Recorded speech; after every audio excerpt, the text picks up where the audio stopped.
ನಮಸ್ಕಾರ ಸ್ನೇಹಿತರೆ, ಹಿರಿಯರು ಈಗೊಂದು ಅನುಭವದ ಮಾತನ್ನು ಯಾವಾಗಲೂ ಹೇಳುತ್ತಿರುತ್ತಾರೆ. ಶತ್ರುಗಳನ್ನು ಮತ್ತು ಅಗ್ನಿಯನ್ನು ಕಂಡ ಕೂಡಲೇ ಸಂಹಾರ ಅಂದರೆ ನಾಶ ಮಾಡಿಬಿಡಬೇಕಂತೆ. ಅದು ನಾಶ ಮಾಡದಿದ್ದರೆ ನಿಜಕ್ಕೂ ನಮ್ಮನ್ನೇ ನಾಶಪಡಿಸುತ್ತದೆಯಂತೆ. ಇದು ಸತ್ಯವಾದ ಮಾತು. ಈ ಮಾತುಗಳನ್ನು ಸಮರ್ಥನೆ ಮಾಡುವಂತಹ ಒಂದು ಪ್ರಸಂಗದ ಕಥೆಯನ್ನು ನಾನು ಹೇಳಲು ಹೊರಟಿದ್ದೇನೆ. ಬನ್ನಿ, ತಡ ಮಾಡುವುದು ಬೇಡ, ಈ ಕಥೆಯನ್ನು ನೋಡೋಣ. ಹಾಯ್ ಹಲೋ ಫ್ರೆಂಡ್ಸ್, ಎಲ್ಲರಿಗೂ ನನ್ನ ನಮಸ್ಕಾರಗಳು. Welcome back to my YouTube channel. ಯಾರೆಲ್ಲ ಫಸ್ಟ್ ಟೈಮ್ ನನ್ನ ಚಾನಲ್ ನೋಡ್ತೀರಾ, ದಯವಿಟ್ಟು ನನ್ನ ಚಾನಲ್ನ ಸಬ್ಸ್ಕ್ರೈಬ್ ಮಾಡ್ಕೊಳ್ಳಿ. ಹಾಗೆ ವಿಡಿಯೋ ಕೊನೆವರೆಗೂ ನೋಡಿ ಲೈಕ್ ಮಾಡಿ. ಸ್ನೇಹಿತರೆ, ಒಂದಾನೊಂದು ಕಾಲದಲ್ಲಿ ದಕ್ಷಿಣ ದೇಶದಲ್ಲಿ ಮಹಿಳಾರೋಪ್ಯ ಎಂಬ ಹೆಸರಿನ ಸುಂದರವಾದ ಪಟ್ಟಣವಿತ್ತು. ಆ ಪಟ್ಟಣದ ಹೊರವಲಯದಲ್ಲಿ ತುಂಬ ಹಳೆಯದಾದ ಬೃಹತ್ ಗಾತ್ರದ ದೃಢವಾದ ಆಲದ ಮರ ಇತ್ತು. ಅಲ್ಲಿ ಅನೇಕ ರೀತಿಯ ಪಕ್ಷಿಗಳು ಒಗ್ಗೂಡಿಕೊಂಡು ವಾಸವಾಗಿದ್ದವು. ಆದರೆ ಕಾಗೆ ಮತ್ತು ಗೂಬೆಗಳದೇ ಹೆಚ್ಚಿನ ಸಾಮ್ರಾಜ್ಯವಾಗಿತ್ತು. ಅಲ್ಲದೆ ಕಾಗೆಗಳ ರಾಜನಾದ ಮೇಘವರ್ಣನು ಆಲದ ಮರದ ಒಂದು ಭಾಗದಲ್ಲಿ ತನ್ನ ಬಂಧು ಬಳಗದ ಜೊತೆ ವಾಸವಾಗಿದ್ದನು. ಅದೇ ಮರದ ಮತ್ತೊಂದು ತುದಿಯಲ್ಲಿ ಗೂಬೆಗಳ ರಾಜನಾದ ಹರಿವರ್ಧನ ಎಂಬ ಹೆಸರಿನವನು ತನ್ನ ಸಂಸಾರದ ಜೊತೆ ವಾಸವಾಗಿದ್ದನು. ಸ್ನೇಹಿತರೆ, ರಾತ್ರಿ ಕತ್ತಲಾದ ಕೂಡಲೇ ಗೂಬೆಗಳು ಮರದ ಸುತ್ತಲೂ ಓಡಾಡಿ ಕೈಗೆ ಸಿಕ್ಕ ಕಾಗೆಗಳನ್ನು ತಿಂದು ಮುಗಿಸುತ್ತಿದ್ದವಂತೆ. ಹೀಗೆ ಗೂಬೆಗಳು ಕಾಗೆಗಳ ಹಿಂಡಿನಲ್ಲಿದ್ದ ತುಂಬ ಕಾಗೆಗಳನ್ನು ಕೊಂದು ತಿಂದು ಮುಗಿಸುತ್ತಿದ್ದವು. ಕಾಗೆಗಳಿಗೆ ರಾತ್ರಿ ಸಮಯದಲ್ಲಿ ಕಣ್ಣು ಕಾಣುವುದಿಲ್ಲ. ಅಂತಹ ಸಮಯವನ್ನು ಸಾಧಿಸಿಕೊಂಡು ಗೂಬೆಗಳು ತಮ್ಮ ಕಾರ್ಯವನ್ನು ಸಾಧಿಸುತ್ತಿದ್ದವು.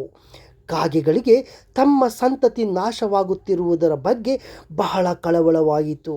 ಹಾಗೆ ಚಿಂತೆಯೂ ಸಹ ಹತ್ತಿತ್ತು.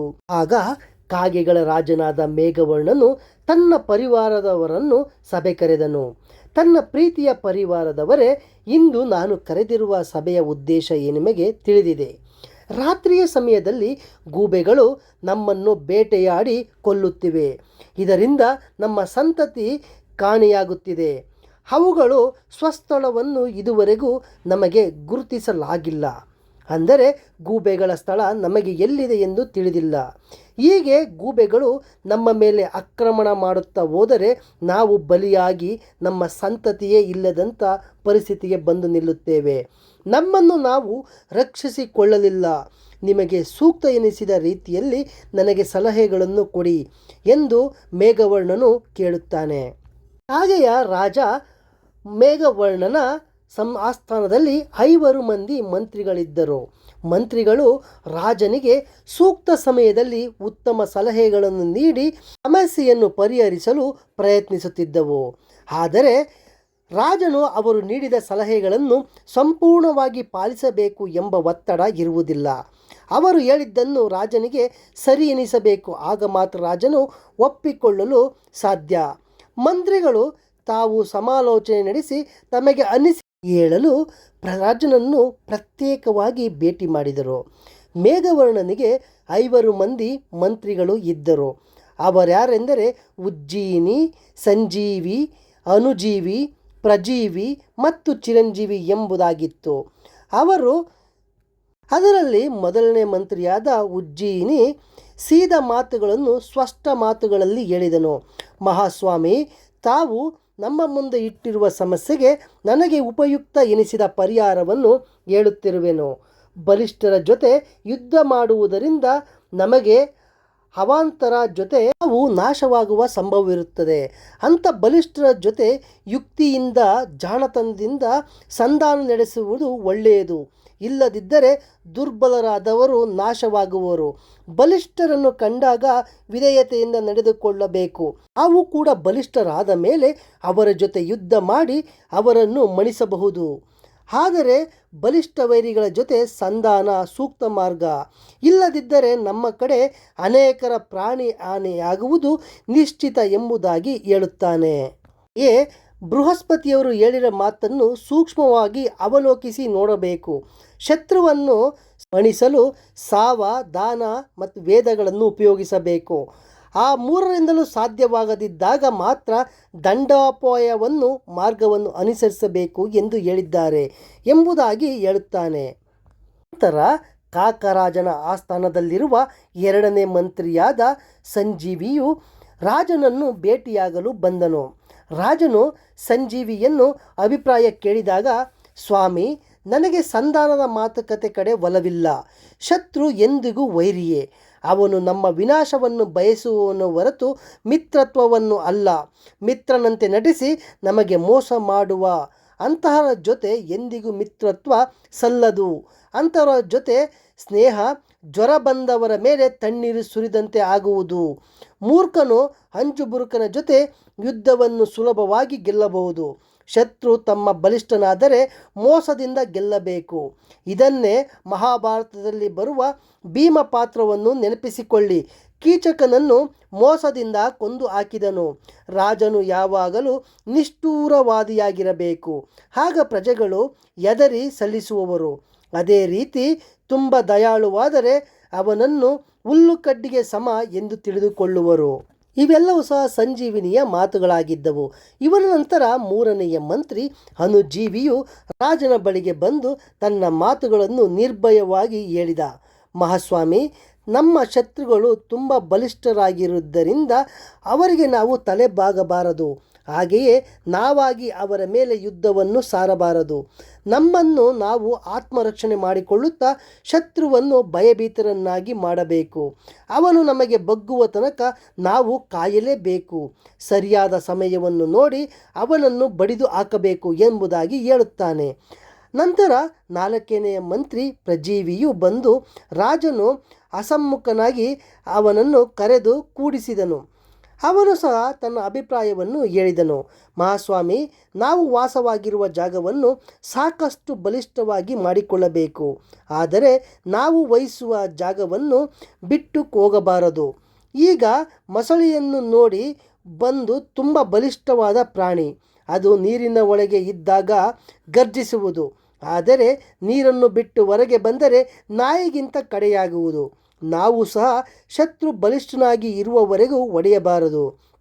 ಅವನು ಬಲಹೀನನಾಗುತ್ತಿದ್ದಾನೆ ಎಂದು ಸುಳಿವು ಸಿಕ್ಕ ಕೂಡಲೇ ನಾವು ಒಡೆದು ಹಾಕಬೇಕು ಎಂಬುದಾಗಿ ತನ್ನ ಅಭಿಪ್ರಾಯವನ್ನು ತಿಳಿಸಿದನು.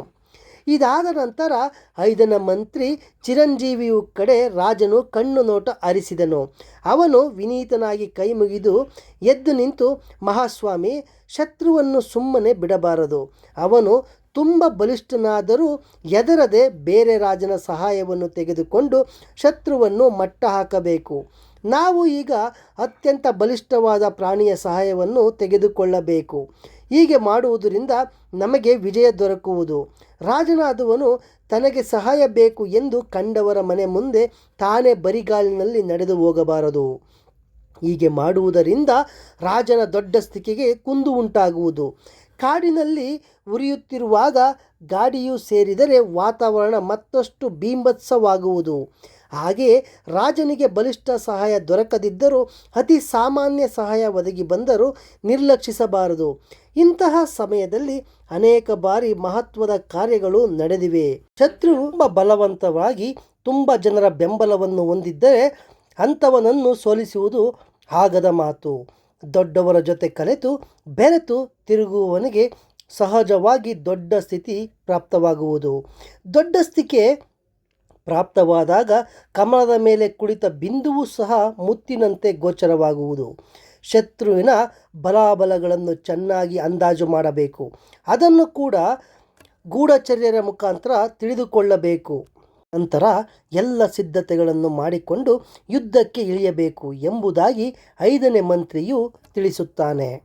ರಾಜನು 5 ಜನ ಮಂತ್ರಿಗಳ ಮಾತುಗಳನ್ನು ಕೇಳಿಸಿಕೊಂಡು ಮೇಘವರ್ಣನು ತನ್ನ ಮಂತ್ರಿಗಳ ಮಾತುಗಳನ್ನು ಕೇಳಿದ ನಂತರ ಅವನ ಸಾಮ್ರಾಜ್ಯದಲ್ಲೇ ವಾಸವಾಗಿದ್ದ ಹಿರಿಯ ಮುತ್ಸಜ್ಜಿಯಾದ ಅನುಭವಸ್ಥನು ಎನಿಸಿಕೊಂಡಿದ್ದ ಸಿರಜೀವಿ ಎಂಬ ವ್ಯಕ್ತಿಯನ್ನು ಕರೆಸಿದನು. ರಾಜನು ಕಷ್ಟ ಕಾಲದಲ್ಲಿ ಅಂತಹ ವ್ಯಕ್ತಿಗಳ ಸಲಹೆಯನ್ನು ಪಡೆಯುತ್ತಿದ್ದನಂತೆ. ಈಗ ಬಂದಿರುವ ಸಮಸ್ಯೆಯನ್ನು ಆ ಇಡೀ ಜೀವದ ಮುಂದೆ ಇಟ್ಟನಂತೆ. ಆಗ ವೃದ್ಧನು, ರಾಜನೇ, ನಿನ್ನ ಮಂತ್ರಿಗಳು ಸೂಚಿಸಿರುವ ಎಲ್ಲ ಸೂಚನೆಗಳನ್ನು ಗಣನೆ ತೆಗೆದುಕೊಳ್ಳಲಾಗದಿದ್ದರೂ ಕೆಲವನ್ನಾದರೂ ತೆಗೆದುಕೊಳ್ಳಬಹುದು. ಇದರಲ್ಲಿ ನನ್ನದ್ದು ಒಂದು ಸಲಹೆ ಉಂಟು. ಪ್ರತಿಯೊಬ್ಬ ರಾಜನಿಗೂ ಕ್ಲಿಷ್ಟ ಸಮಯದಲ್ಲಿ ಇಂತಹ ದ್ವಂದ್ವ ಆವರಿಸುವುದು, ಸಂಧಿ ಮಾರ್ಗ ಉತ್ತಮವೋ ಯುದ್ಧ ಅನಿವಾರ್ಯವೋ ಎಂಬುದು ಹಕ್ಕು ಮನದಲ್ಲಿ ಇದ್ದೇ ಇರುತ್ತದೆ. ಮನಸ್ಸು ಒಂದು ಮಾತನ್ನು ಹೇಳಿದರೆ ಮೆದುಳು ಇನ್ನೊಂದು ಮಾತನ್ನು ಹೇಳುತ್ತದೆ. ಇಂತಹ ಪರಿಸ್ಥಿತಿಯಲ್ಲಿ ಕುಟಿಲ ನೀತಿಯನ್ನು ಅನುಸರಿಸುವುದು ಅನಿವಾರ್ಯವಾಗುತ್ತದೆ. ಕುಟಿಲ ನೀತಿಯನ್ನು ಅನುಸರಿಸಬೇಕು. ಇಲ್ಲದಿದ್ದರೆ ನಮ್ಮನ್ನು ನಂಬಿದವರನ್ನು ನೋಡಿಕೊಳ್ಳಲೇಬೇಕಲ್ಲ.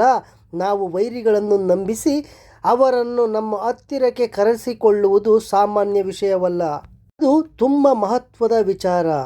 ಹಾಗೆ ಶತ್ರುವಿಗೂ ಅಸಮಾಧಾನ ಎಂಬುದು ಇದ್ದೇ ಇರುವುದು.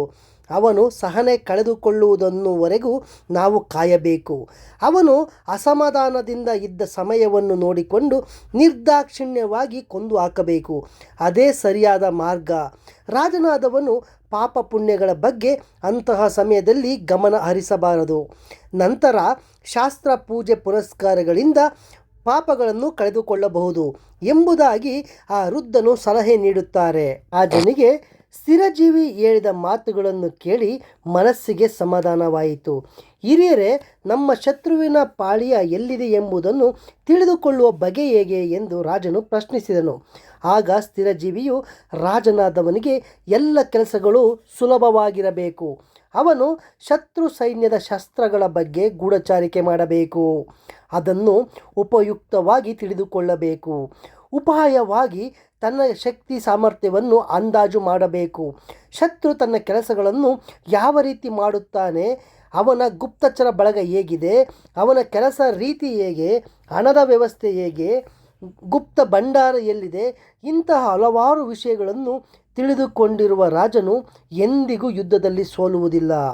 ಶತ್ರುವಿನ ಬಗ್ಗೆ ತಿಳಿದುಕೊಳ್ಳಲು ಕಳ್ಳ ವೈದ್ಯ, ಕಳ್ಳ ಜ್ಯೋತಿಷಿ, ಕಳ್ಳ ಧರ್ಮಾಧಿಕಾರಿ, ಕಳ್ಳ ಆವಾಡಿಗ ಮೂಲಕ ಶತ್ರುಪಕ್ಷದಲ್ಲಿ ನಡೆಯುವ ಪ್ರತಿಯೊಂದು ಸಂಗತಿಗಳನ್ನು ತಿಳಿದುಕೊಳ್ಳಬಹುದು. ಸ್ಥಿರಜೀವಿಯ ಈ ಮಾತುಗಳನ್ನು ಕೇಳಿ ರಾಜನಿಗೆ ತುಂಬ ಸಂತೋಷವಾಯಿತು. ವೃದ್ಧನು ಹೇಳಿದ ಅನುಭವದ ರಾಜಕಾರಣದ ಮಾತುಗಳು ಮನಸ್ಸನ್ನು ಸೂರೆಗೊಂಡಿತು. ಅವನು ಪುನಃ ವಿನಯದಿಂದ, ಗುರುಗಳೇ, ಕಾಗೆಗಳಿಗೂ ಗೂಬೆಗಳಿಗೂ ವೈರತ್ವ ಬರಲು ಕಾರಣವೇನು ಎಂದು ಪ್ರಶ್ನೆಯನ್ನು ಕೇಳುತ್ತಾನೆ. ಆಗ ಸ್ಥಿರಜೀವಿಯು ರಾಜನ ಮಾತುಗಳನ್ನು ಕೇಳಿ ನಸುನಕ್ಕನು. ರಾಜ, ಕೇಳು, ಕಾಗೆ ಹಾಗೂ ಗೂಬೆಗಳ ನಡುವೆ ವೈರತ್ವ ಉಂಟಾಗಲು ಕಾರಣವನ್ನು ತಿಳಿಸುವೆನು. ಪಕ್ಷಿಗಳು ಅಂದರೆ ರಾಜಹಂಸ, ಹಂಸ, ಚಕ್ರವಾಕ ಪಕ್ಷಿಗಳು, ನೀರು ಹಕ್ಕಿಗಳು ತಮ್ಮಲ್ಲಿ ಯಾರನ್ನಾದರೂ ಒಬ್ಬರನ್ನು ರಾಜನನ್ನಾಗಿ ಮಾಡಿಕೊಂಡರೆ ಚೆನ್ನ, ಅವನು ತಮ್ಮ ಕಲ್ಯಾಣವನ್ನು ನೋಡಿಕೊಳ್ಳುವನು ಎಂದು ಯೋಚಿಸಿದವು. ಅವುಗಳು ಮನಸ್ಸಿನಲ್ಲಿ, ಗರುಡವು ತಮ್ಮ ರಾಜನಾದರೂ ಸದಾಕಾಲ ವೈಕುಂಠದಲ್ಲಿ ಕಾಲ ಕಳೆಯುವುದರಿಂದ ತಮಗೆ ಆಗುವ ಉಪಯೋಗವೇನು? ಪ್ರಜೆಗಳ ಯೋಗಕ್ಷೇಮವನ್ನು ವಿಚಾರಿಸಿ ರಾಜನು ಇಲ್ಲಿ ಇದ್ದರೆ ಒಳ್ಳೆಯದು ಎಂಬ ಒಂದೇ ಭಾವನೆಯನ್ನು ವ್ಯಕ್ತಪಡಿಸಿದವು. ಹಾಗೆಯೇ ಚುಕ್ಕಾಣಿ ಇಲ್ಲದ ಹಡಗಿದ್ದರೂ ಮುಳುಗುವುದು. ಹಾಗೆಯೇ ರಾಜನಿಲ್ಲದ ರಾಜ್ಯ ಎಂದಿಗೂ ಶತ್ರುಗಳ ಪಾಲಾಗುವುದು ಖಚಿತ. ತಾವು ಯಾವುದಾದರೂ ಒಂದು ಪ್ರಾಣಿಯನ್ನು ತಮ್ಮ ರಾಜನನ್ನಾಗಿ ಮಾಡಿಕೊಳ್ಳುವುದು ಒಳ್ಳೆಯದು ಎಂದು ಯೋಚಿಸಿದವು. ಎಲ್ಲ ಪಕ್ಷಿಗಳು ಯೋಚಿಸಿ ಗೂಬೆ ಎಂದು ತಮ್ಮ ರಾಜನಾಗಿ ಆರಿಸಿದವು. ಗೂಬೆಯನ್ನು ರಾಜನನ್ನಾಗಿ ಕೂಡಿಸುವುದು ನಿಶ್ಚಿತವಾಯಿತು. ಗೂಬೆಯ ಪಟ್ಟಾಭಿಷೇಕಕ್ಕೆ ಸಿದ್ಧತೆಗಳು ನಡೆದವು. ಗಂಗಾ ನದಿಯಿಂದ ಜಲವನ್ನು ತರಿಸಲಾಯಿತು. ಮಂಗಳ ವಾದ್ಯಗಳು ಮೊಳಗಿದವು. ಪಕ್ಷಿಗಳ ಕಲರವ ವಾದ್ಯಗೋಷ್ಠಿಗಳು ಸದ್ದು ಕೇಳಿತು. ಕಾಡಿನಲ್ಲಿ ಯಾವ ಸಮಾರಂಭ ನಡೆಯುತ್ತಿದೆ ಎಂದು ಕಾಗೆಯೊಂದು ಬಂದಿತು. ಅದು ನಡೆಯುತ್ತಿರುವ ಸಮಾರಂಭದ ಬಗ್ಗೆ ಪಕ್ಷಿ ಸಂಕುಲಗಳನ್ನು ವಿಚಾರಿಸಿತು. ಕಾಗೆ ದೇಶ ಸುತ್ತುವ ಪಕ್ಷಿ. ಇದರ ಬಳಿ ತಮ್ಮ ಅನಿಸಿಕೆಗಳನ್ನು ಹೇಳಿಕೊಳ್ಳುವುದು ಉತ್ತಮ ಎಂದು ಭಾವಿಸಿದ ಚಕ್ರವಾಕ ಪಕ್ಷಿಗಳು ಸುದ್ದಿಯನ್ನು ಹೇಳಿದವು. ಕಾಗೆಗೆ ಪಕ್ಷಿಗಳ ಆಯ್ಕೆಯ ಬಗ್ಗೆ ಅನುಕಂಪ ಉಂಟಾಯಿತು. ಅಯ್ಯೋ ಮೂರ್ಖ ಪಕ್ಷಿಗಳೇ, ನಮ್ಮ ಒಡೆಯ ಗರುಡನಿಗೆ ನೀವು ಮಾಡಿರುವ ಕೆಲಸ ಗೊತ್ತಾದರೆ ನಿಮ್ಮನ್ನು ಸುಮ್ಮನೆ ಬಿಡುವನೇ? ಅವನು ಕೆಲಸ ಕಾರ್ಯ ನಿಮಿತ್ತ ವೈಕುಂಠದಲ್ಲಿ ವಾಸವಾಗಿದ್ದರೂ ನಿಮ್ಮ ಕೃತಿಗಳ ಕಡೆಗೆ ಒಂದು ನೋಟವನ್ನು ಇಟ್ಟೇ ಇರುತ್ತಾನೆ. ಹಾಗೆ ನಮ್ಮಲ್ಲಿ ಇಷ್ಟೊಂದು ಒಳ್ಳೆಯ ಪಕ್ಷಿಗಳಿದ್ದರೂ ಅವುಗಳನ್ನೆಲ್ಲವನ್ನು ಬಿಟ್ಟು ಅಮಂಗಳಕರವಾದ ಗೂಬೆಯನ್ನು ನಿಮ್ಮ ರಾಜನನ್ನಾಗಿ ಆರಿಸಿಕೊಂಡಿರುವುದು ನೀವು ಖಂಡಿತ ಮೂರ್ಖರು ಎಂಬುದಾಗಿ ಹೇಳುತ್ತದೆ. ಕಾಗೆಯ ಮಾತುಗಳನ್ನು ಕೇಳಿ ಪಕ್ಷಿ ಸಂಕುಲಕ್ಕೆ ನಿಜವಾಗಿಯೂ ಆಘಾತವಾಯಿತು. ಅವುಗಳ ಮುಖದಲ್ಲಿ ಮೂಡಿರುವ ಗಾಬರಿಯನ್ನು ಗಮನಿಸಿದ ಕಾಗೆ ತನ್ನ ಮಾತುಗಳನ್ನು ಹಾಗೆ ಮುಂದುವರೆಸಿತು. ಮಿತ್ರರೇ, ಹಗಲು ಹೊತ್ತಿನಲ್ಲಿ ಕಣ್ಣು ಕಾಣದ ಗೂಬೆಯನ್ನು ನಿಮ್ಮ ರಾಜನನ್ನಾಗಿ ಆರಿಸಿದ್ದೀರಿ. ಅವನಿಗೆ ಕಣ್ಣು ಕಾಣದಿರುವಾಗ ಪ್ರಜೆಗಳನ್ನು ಸರಿಯಾದ ದಾರಿಗೆ ಹೇಗೆ ಕರೆದುಕೊಂಡು ಹೋಗಲು ಸಾಧ್ಯ? ರಾಜನನ್ನು ಆರಿಸುವ ಪ್ರಜೆಗಳು ವಿದ್ಯಾವಂತರಾಗಿರಬೇಕು, ಬುದ್ಧಿವಂತರಾಗಿರಬೇಕು. ನಿಮ್ಮಲ್ಲಿ ಅಂತಹ ಬುದ್ಧಿವಂತರು, ವಿದ್ಯಾವಂತರು ಯಾರೂ ಇಲ್ಲವೇ? ನಿಮ್ಮಲ್ಲಿ ರಾಜನಾಗುವ ಅರ್ಹತೆ ಬೇರೆ ಯಾರಿಗೂ ಇಲ್ಲವೇ ಎಂದು ಕೇಳುತ್ತದೆ. ಹೀಗೆ ಕಾಗೆಯು ಗೂಬೆಯ ರಾಜ ಪಟ್ಟಾಭಿಷೇಕಕ್ಕೆ ವಿರೋಧವನ್ನು ವ್ಯಕ್ತಪಡಿಸಿತ್ತಲ್ಲ, ಅಂದಿನಿಂದ ಕಾಗೆಗಳು ಮತ್ತು ಗೂಬೆಗಳ ನಡುವೆ ಮಹಾವೈರತ್ವ ಪ್ರಾರಂಭವಾಗಿತ್ತಂತೆ. ಅದು ಈಗಲೂ ಸಹ ಮುಂದುವರೆದಿದೆ ಎಂಬುದಾಗಿ ಹೇಳಲಾಗುತ್ತದೆ. ಹೀಗೆ ಸ್ಥಿರ ಜೀವಿಯು ಕಾಗೆ ಮತ್ತು ಗೂಬೆಗಳ ನಡುವೆ ಉಂಟಾದ ದ್ವೇಷಕ್ಕೆ ಪೂರಕವಾದ ಕಥೆಗಳನ್ನು ಕಾಗೆಗಳ ರಾಜ ಮೇಘವರ್ಣನಿಗೆ ಹೇಳಿತು. ಹೀಗೆ ಪಕ್ಷಿ ಸಂಕುಲಕ್ಕೆ ಗೂಬೆಯು ರಾಜನಾಯಿತು. ಅಂದಿನಿಂದ ಕಾಗೆಗಳನ್ನು ಕಂಡರೆ ಸಾಕು, ಗೂಬೆಗಳು ಸಿಡಿಮಿಡಿಗೊಳ್ಳುತ್ತವೆ. ಕಾಗೆಗಳ ರಾಜ ಮೇಘರಾಜನು ತನ್ನ ವ್ಯೂಹವನ್ನು ರಚಿಸಿದನು. ಕೊನೆಗೆ ತನ್ನ ಸ್ಥಿರ ಜೀವಿಯ ಮಾತನ್ನು ಕೇಳಿ ಯುದ್ಧವನ್ನು ಮಾಡಿ ಗೂಬೆಗಳನ್ನು ಸೋಲಿಸಿ ತನ್ನ ಪರಿವಾರವನ್ನು ಉಳಿಸಿಕೊಂಡನು. ಹೀಗೆ ಕಾಗೆ ಸಂತತಿಯನ್ನು ಉಳಿಸುವಲ್ಲಿ ಮೇಘವರ್ಣನು ಪ್ರಮುಖ ಪಾತ್ರವನ್ನು ವಹಿಸಿ ಗೂಬೆಗಳನ್ನು ಸೋಲಿಸಿ ಅವುಗಳನ್ನು ಅಲ್ಲಿಂದ ಓಡಿಸಿದನು. ಸ್ನೇಹಿತರೆ, ಇಲ್ಲಿಗೆ ಈ ಕಥೆಯ ಮುಕ್ತಾಯವಾಯಿತು. ಈ ಕಥೆಯಿಂದ ನಮಗೆ ತಿಳಿಯುವುದೇನೆಂದರೆ, ಹಿರಿಯರು ಹೇಳುವ ಹಾಗೆ ಶತ್ರುವನ್ನು ಹಾಗೂ ಬೆಂಕಿಯನ್ನು ಯಾವತ್ತೂ ನಾವು ತಾತ್ಸಾರದಿಂದ ನೋಡಬಾರದು. ಸ್ವಲ್ಪ ಹೆಚ್ಚು ಕಮ್ಮಿ ಆದರೂ ಅವು ನಮ್ಮನ್ನೇ ನುಂಗಿಬಿಡುತ್ತವೆ. ಆದ್ದರಿಂದ ಅವುಗಳನ್ನು ಕಂಡ ಕೂಡಲೇ ನಾಶಪಡಿಸುವುದು ಒಳಿತು ಎಂಬುದು ನಮಗೆ ಈ ಕಥೆಯಿಂದ ತಿಳಿಯುತ್ತದೆ. ಸ್ನೇಹಿತರೆ, ಈ ನನ್ನ ಕಥೆಯು ನಿಮಗೆ ಇಷ್ಟವಾದರೆ ದಯವಿಟ್ಟು ಲೈಕ್ ಮಾಡಿ, ಹಾಗೆ ನನ್ನ ಚಾನಲನ್ನು ಸಬ್ಸ್ಕ್ರೈಬ್ ಮಾಡಿಕೊಳ್ಳಿ ಅಂತ ಹೇಳುತ್ತಾ ಮತ್ತೆ ಮುಂದಿನ ವಿಡಿಯೋದೊಂದಿಗೆ ನಿಮ್ಮನ್ನು ಭೇಟಿಯಾಗುತ್ತೇನೆ. ಅಲ್ಲಿಯವರೆಗೂ ನನ್ನ ನಮಸ್ಕಾರಗಳು ಸ್ನೇಹಿತರೆ.